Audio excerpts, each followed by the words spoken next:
Hello, welcome to the course JPHY1C01 Properties of Matter and Thermodynamics. The contents of today's lecture is taken from Properties of Matter by J.C. Upadhyaya. We will continue to discuss topics from Module 2, Surface Tension and Viscosity. In the last class, we have analyzed the molecular theory of surface tension, and we also try to explore the role played by surface tension in determining the shape of liquid drops. Surface tension also leads to pressure difference across a curved surface. If you take the free surface of a liquid, if it is a plane as shown in figure A, then you can notice from the figure that a molecule in the surface is attracted equally by other molecules in all directions, right? Because the free surface has a natural tendency to contract. So when you consider the in-plane forces, there are forces in all directions, so the net force due to surface tension is zero in the case of a planar surface. On the other hand, if the surface is curved, there is going to be a resultant force due to surface tension which acts perpendicular to the surface. For example, if you consider a convex surface as shown in figure B, here you can notice that there are two forces, one towards the right, one towards the left, indicated by these arrows, and from vector analysis you know that the resultant force is going to be vertically down. Or if you consider a concave surface as shown in figure C, here there are two forces towards right and left, and the resultant force is vertically upward. Okay, so in the case of curved surface, you have a non-zero surface tension which results in a force perpendicular to the liquid surface, and in the case of planar surface the resultant surface tension is zero. Now, for equilibrium, there must be a pressure difference across the curved surface so that the resultant force due to the surface tension is balanced by the force due to excess pressure. Why? Because of this resultant force due to surface tension, there is going to be a pressure. For example, in this case, there is a force acting in the inward direction. So this force is going to compress the liquid even more. So because of that, there is going to be excess pressure inside the liquid. On the other hand, in this case, the force is in the outward direction. So it acts against the compression.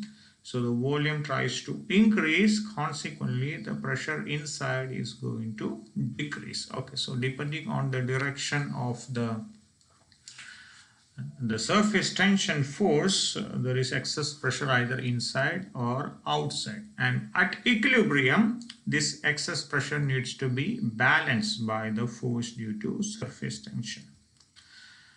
Now let's try to derive an expression for excess pressure inside a spherical drop. Okay, so this is a spherical drop, and as you can see, the surface of the spherical drop is convex. Okay, so due to surface tension, surface of a liquid drop tends to contract and compress the enclosed liquid. As a result, pressure inside the drop increases. Okay. So in this case, if there is no surface tension, then if the pressure outside is capital P, under equilibrium condition there will be same pressure inside the liquid drop as well, so inside pressure is also capital P. But when surface tension is acting, as I said earlier, in the case of convex surface there is a net resultant force in the inward direction. Okay, so you have a net force acting in the inward direction, so this is going to compress the spherical drop. Consequently, the pressure inside the drop is going to increase. Let's say small p is the increasing pressure or the excess pressure. So what are the directions of the forces? Now, from the point of view of the liquid drop, there is an outward force due to the excess pressure, and there is also an inward force due to the surface tension. So these are the two forces.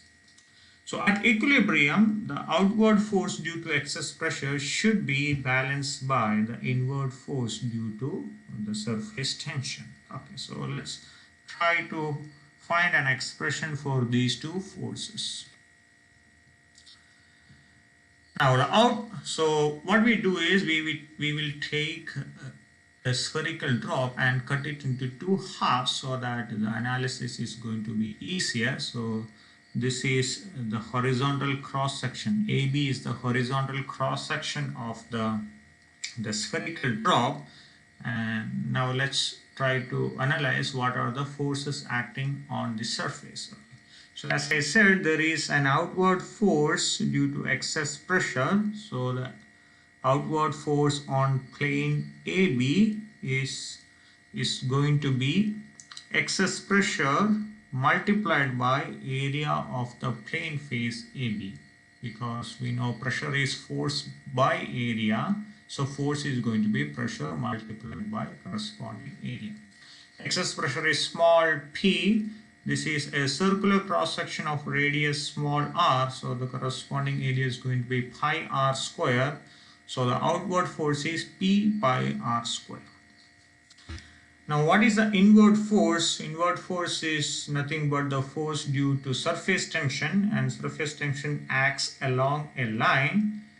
Since we have a circular cross section here, the surface tension is going to act along the edge of the circle AB. In other words, it's going to act along the circumference. Okay.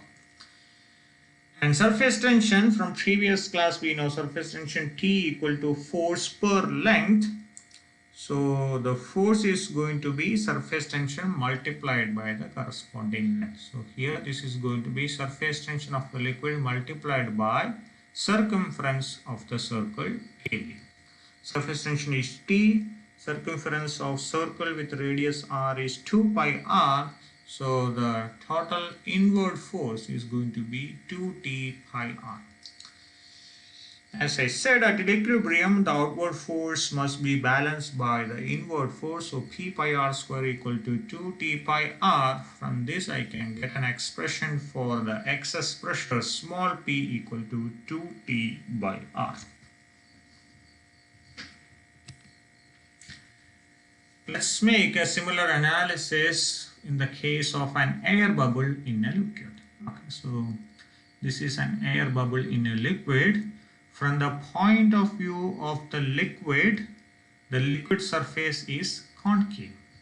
So if you go back to the previous diagram, in the case of concave surface, there is an outward force, right? An outward force due to surface tension. Okay, so here also there is going to be an outward force due to surface tension, which is going to exert an extra pressure onto this air bubble. In other words, it tries to compress the air bubble even more. And because of this extra compression, there is going to be an extra pressure developing inside the air bubble. Or from the point of view of the air bubble, this is exactly same situation as we have discussed in the previous case. There is an excess pressure inside. Because of that, there is a net outward force, and because of surface tension, there is a net inward force. Exactly the same situation.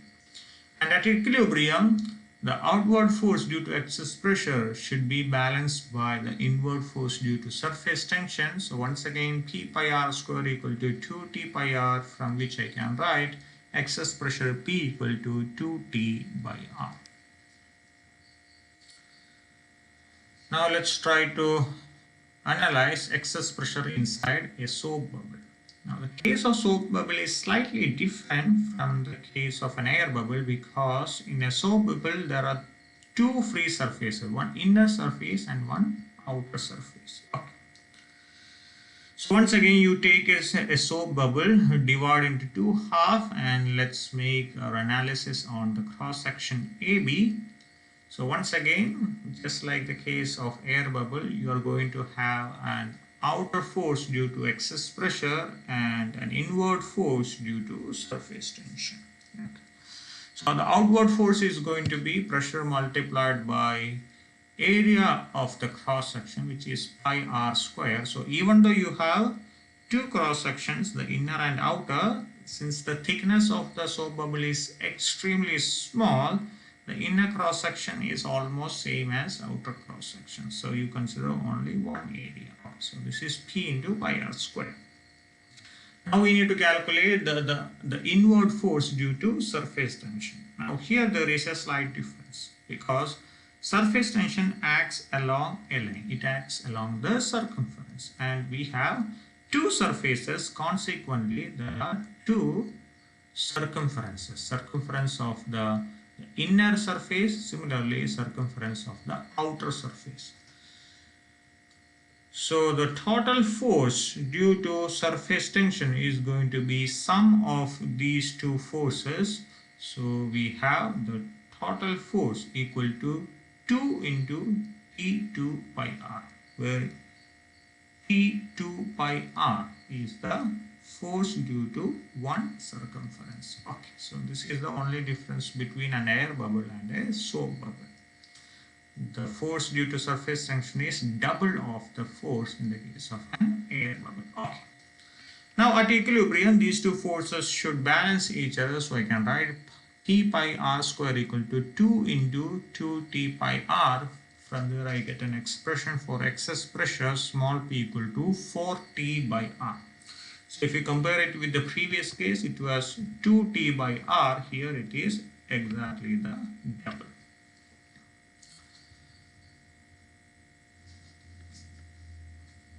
Now, this excess pressure is going to change when you apply an electric field onto a bubble. So, this is the effect of electrostatic pressure on a soap bubble. Now, when you apply an electric field, it's like you are charging a soap bubble, and the charged bubble can be approximated to a charged spherical shell. In the case of a charged spherical shell, the electric field E is given by 1 over 4 pi epsilon naught Q by R square, where Q is the total charge on the bubble, R is the radius of the spherical bubble, epsilon naught is a constant known as permittivity of free space, whose value is 8.854 into 10 to the power minus 12 Coulomb square divided by Newton meter square. I'm sure you are familiar with this constant from your +2 classes. So rearrange the terms. I can write this as E equal to Q over 4 pi r square into 1 over epsilon. Now in the case of a spherical shell, 4 pi r square is essentially the surface area. So I have charge divided by area. Now charge by area is known as surface charge density sigma. So in terms of sigma, I can write E equal to sigma by epsilon naught. Now this electric field vector is perpendicular to the surface and constitutes an outward electrostatic pressure on the surface. Okay. Now let's calculate what is this outward electrostatic pressure. Electric field is nothing but force per unit charge. So the total electrostatic force is going to be charge multiplied by field QE. And from force, we know how to calculate pressure. Force divided by area is the pressure. So the corresponding electrostatic pressure is QE divided by area 4 pi r square. Q by 4 pi r square is sigma E, so electrostatic pressure is sigma E, and E is sigma by epsilon naught. So the total electrostatic pressure is sigma square by epsilon naught. Okay.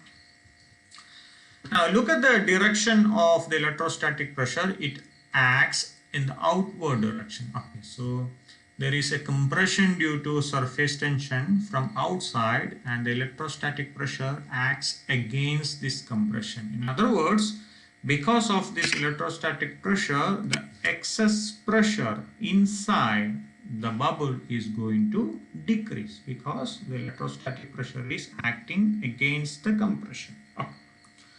So originally the excess pressure was small p equal to 4T by R, but because of the effect of the electrostatic force, the excess pressure is going to get modified as p prime equal to 4T by R minus sigma square by epsilon naught. So the excess pressure decreases. So I can call this as 4T by R prime, where R prime is the radius of the charged bubble, whereas R is the original radius of the uncharged bubble. Okay. So when I charge a bubble, its radius changes from R to R prime. Now rearrange this equation, I can write 4T by R equal to, 4T by R minus 4T by R prime equal to sigma square by epsilon naught, or 1 by R minus 1 by R prime equal to sigma square by 4T epsilon naught. Sigma square is a positive value, surface tension is always positive, epsilon naught is also a positive value, so the right hand side is positive, this is greater than 0. So 1 by R minus 1 by R prime is greater than 0, or R prime is greater than R. Radius of the charged bubble is greater than radius of uncharged bubble. In other words, when you apply an electric field onto a bubble, it increases the radius of the bubble.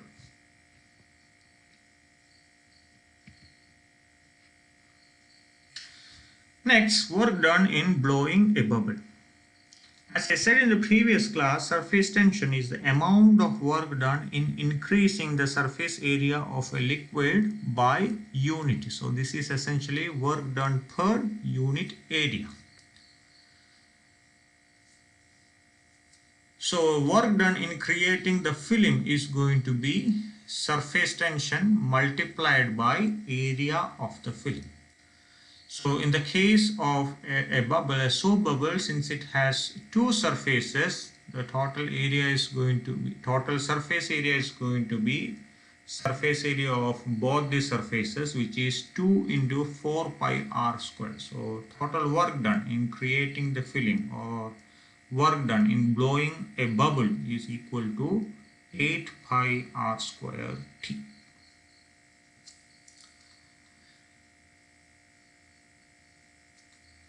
Now, surface tension is also going to play a major role in the dynamics of big drop formation by combination of small drops.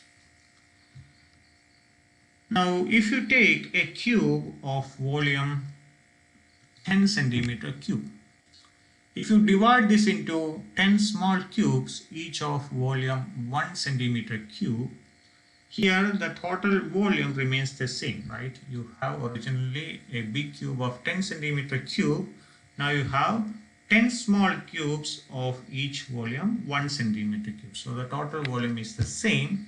But if you make a measurement of the surface area, you will find that the total surface area of the 10 small cubes is greater than the surface area of the big cube. In other words, when you decrease the size of a particle, its surface to volume ratio, or the effective surface area, is going to increase. So this is true not only for a cube, in general for any shape. So this is one of the biggest advantages of nanoparticles. As you know, nanoparticles have very small dimensions. So when you go to such small dimensions, their surface to volume ratio is very high. That's why they are able to take part in reactions more effectively, because here the effective interaction area is much higher compared to a bulk material. Okay. Now, when the surface area increases in the case of small drops, or when small drops combine and join, to form a big drop, the surface area is going to decrease, right? And the size increases, the effective surface area is going to decrease.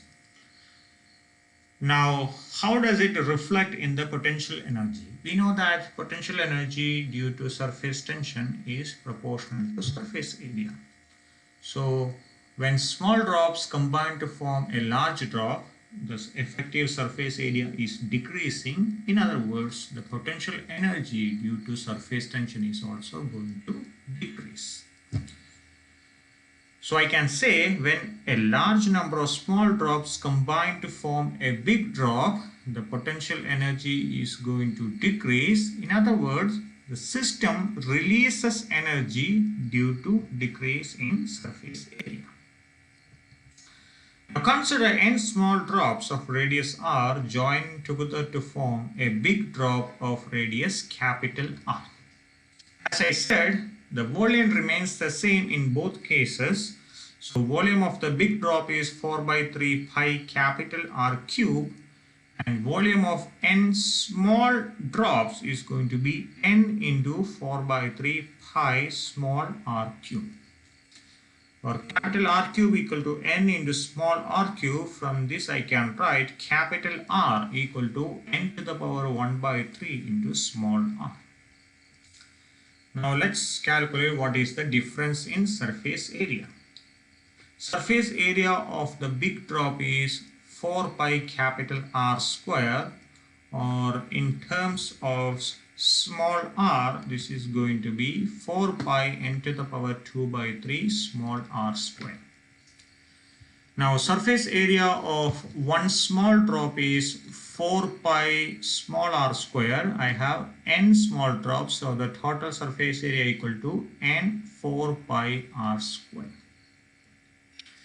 As I said before, surface area of the big drop is smaller than surface area of the n smaller drops. So the decrease in surface area equal to n 4 pi r square minus 4 pi n to the power 2 by 3 r square. This is equal to 4 pi r square into n minus n to the power 2 by 3.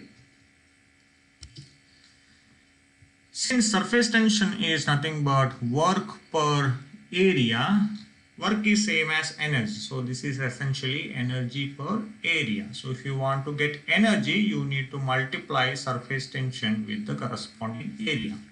Since we have a decrease in area, the energy released from the system equal to surface tension multiplied by corresponding decrease in area. So delta E equal to 4 pi r square n minus n to the power 2 by 3. So when a number of small drops combine to form a large drop, because of surface tension, there is going to be a reduction in the energy of the system. Now, surface tension is not an absolute constant. It depends on various parameters, and one of the parameters is temperature. So surface tension of a liquid varies as a function of temperature.